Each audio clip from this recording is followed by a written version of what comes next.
if you look there, we have what we call special units, formed up units, our GSU, RDU, ASTO, and the likes. And of course, our chiefs who are not with us, but who have also equally done a commendable job.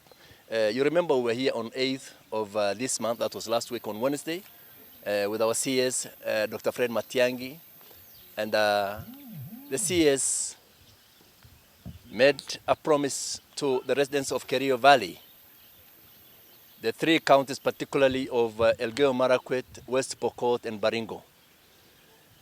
And he made a very clear communication for us.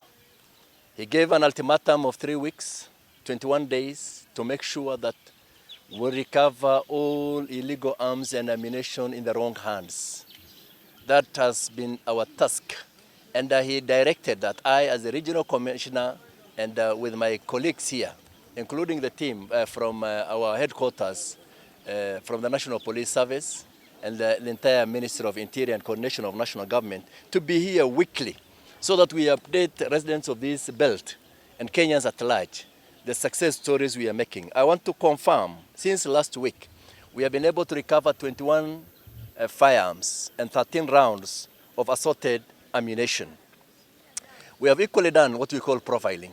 Now, with our structure, we have been able to identify over 350 illegal firearm holders in this belt. And what we are saying is that for those who have already surrendered voluntarily the arms and ammunition, then of course those are people who will give an opportunity to reform in this part of the country. But those who are still holding the illegal firearms and ammunition, our message is just clear.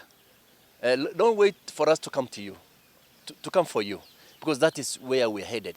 And the reason of us imposing the dusk to dawn curfew is to facilitate our officers move at night. And in case we encounter with you moving at night, you know the consequences, because you're not able to respect the rule of law. 6 p.m. to 6 a.m.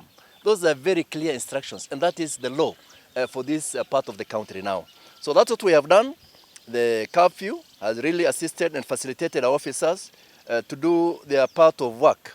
The other one, we have realized after imposing the dusk to dawn curfew, some of these criminals have since relocated to the neighboring counties of Turkana and West Pokot, particularly the sub-counties that we refer to as Pokot Central, part of it. We have Turkana East, Turkana South, and Pokot North. So we are going to extend the curfew to those areas so that we concurrently conduct this operation at a go, so that they have nowhere to hide. That is our message, and a very clear one, and we really want to commend our officers for the work they have done so far.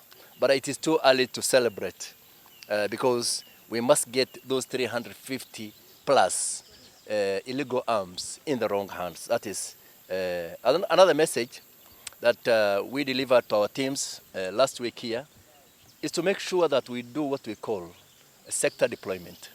The 70-kilometer stretch of Kerio Belt must be covered so that we create a buffer zone between the criminals and the community. Because the worry is that the Marakwets here are surrendering firearms.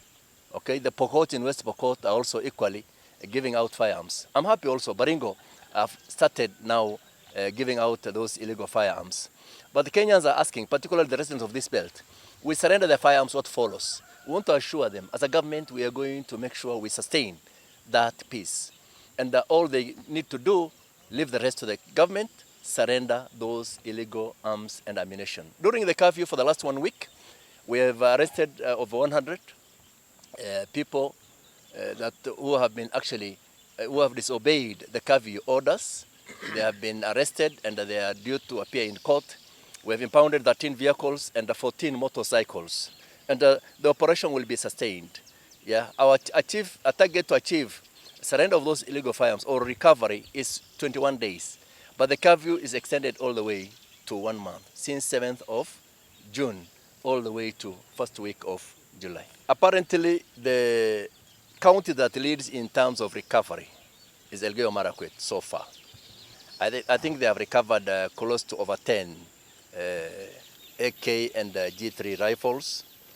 West Pokot and Baringo share the rest. And what we are saying is that, yes, if that is the language Kenyans understand, and the criminals in particular, there has been encounters severally. Actually, we have recovered so many animals in the last 1 week. Anyone who attempted, we have 7 heads of cattle, we have 21 goats, and we have since neutralized 1 criminal who, of course, confronted our officers. And when you confront well-trained officers, those are the consequences. So let them not wait for us to go for them.